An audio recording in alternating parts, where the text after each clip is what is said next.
Assalamualaikum warahmatullahi wabarakatuh. Perkenalkan, nama saya Nelly Natalia.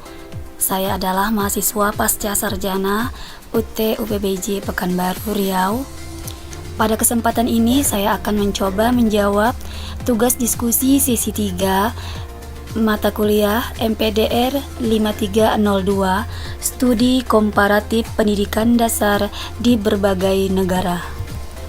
Pendidikan dasar di Indonesia menjembatani formal dan informal. Pendidikan formal, sekolah, dan informal di luar struktur sekolah seperti di rumah, masyarakat, atau kegiatan sehari-hari memiliki peran yang saling melengkapi dalam perkembangan siswa. Peran guru sebagai integrator dan agen akses pendidikan. Pendidikan formal dan informal saling melengkapi untuk membentuk karakter dan keterampilan siswa seutuhnya. Perbandingan pendidikan formal dan informal. Pertama, pendidikan formal sekolah, pengetahuan dasar dan sistematis seperti literasi, numerasi, ilmu pengetahuan. Berikutnya, struktur kurikulum yang jelas dan terstandarisasi. 2. Akses ke pengajar yang terlatih, struktur standarisasi dan serta sistematis.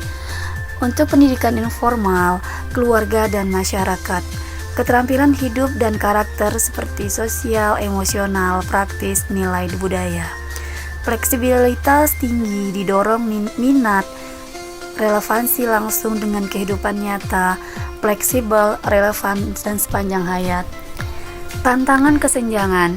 Adapun tantangan dari kedua sisi, peran guru tantangan formal, kurikulum kaku, kualitas tidak merata antar daerah seperti sarana ataupun guru, pembelajaran terlalu teoritis, membuat kurikulum fleksibel, menyesuaikan materi dengan konteks lokal. Tantangan informal, tidak terstruktur dan tidak ada jaminan kualitas, potensi informasi biasa ataupun memberikan struktur, menyediakan kerangka pembelajaran yang menghargai pengalaman informal. Tantangan utama, kesenjangan akses terhadap sekolah bagi anak di daerah 3T, terdepan, terluar, dan tertinggal. Strategi integrasi dari teori ke praktik bagian yang pertama. Strategi integrasi dari teori ke praktik bagian 1. Elemen tujuan pembelajaran strategi integrasi formal dan informal. Sosial meningkatkan keterampilan sosial, kolaborasi, resolusi konflik, pembelajaran berbasis peran, membentuk proyek kelompok fungsional, contohnya komite kelas, yang meniru interaksi sosial nyata. Kreativitas mendorong kreativitas dan pemecahan masalah nyata, zona eksplorasi bebas, sediakan pojok penemuan bahan bekas di kelas agar siswa membuat suatu karya dan hasil karya tersebut dipajang di kelas. Yang merupakan prinsip sekolah adalah laboratorium kehidupan. Strategi integrasi dari teori ke praktik bagian 2 yang pertama. Tujuan pembelajaran, strategi integrasi formal dan informal, penerapan pengetahuan relevansi, menghubungkan materi dengan kehidupan sehari-hari, matematika kehidupan nyata, simulasi atau menggunakan konsep pemecahan untuk membagi barang yang nyata, konteks lokal, memperkuat pembelajaran dengan konteks budaya, studi kasus lokal, wawancara dengan pengrajin, pedagang setempat, gunakan cerita rakyat untuk analisis bahasa, prinsip pembelajaran yang bermakna. Peran guru dalam mengatasi kesenjangan akses. Peran guru dalam mengatasi kesenjangan akses pendidikan formal di Indonesia adalah sebagai berikut. Peran proaktif, guru sebagai agen perubahan. Kesenjangan akses terhadap pendidikan formal menuntut peran proaktif guru sebagai agen perubahan yang harus melampaui batas-batas kelas konvensional.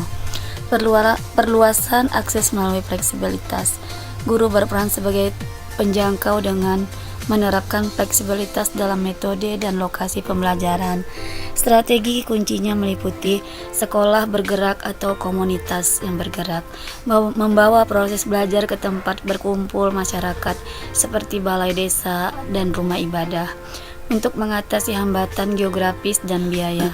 Pemanfaatan teknologi sederhana dan modul mandiri menggunakan alat komunikasi dasar seperti pesan suara, radio komunitas, dan materi belajar berbasis aktivitas sederhana yang dapat dipelajari di rumah dengan bimbingan orang tua. Selanjutnya, peran guru dalam mengatasi kesenjangan akses.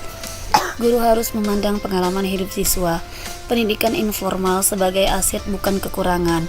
Integrasi ini memastikan relevansi dan motivasi belajar, seperti asesmen berbasis pengalaman, konteks lokal, dan pemberdayaan komunitas.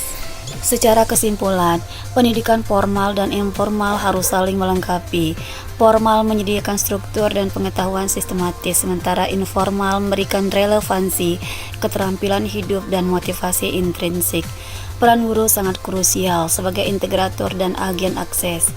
Integrasi, guru harus aktif memasukkan elemen informal, kreativitas, keterampilan sosial, konteks lokal ke dalam kurikulum formal, PBL, simulasi nyata, agar pembelajaran lebih bermakna dan relevan.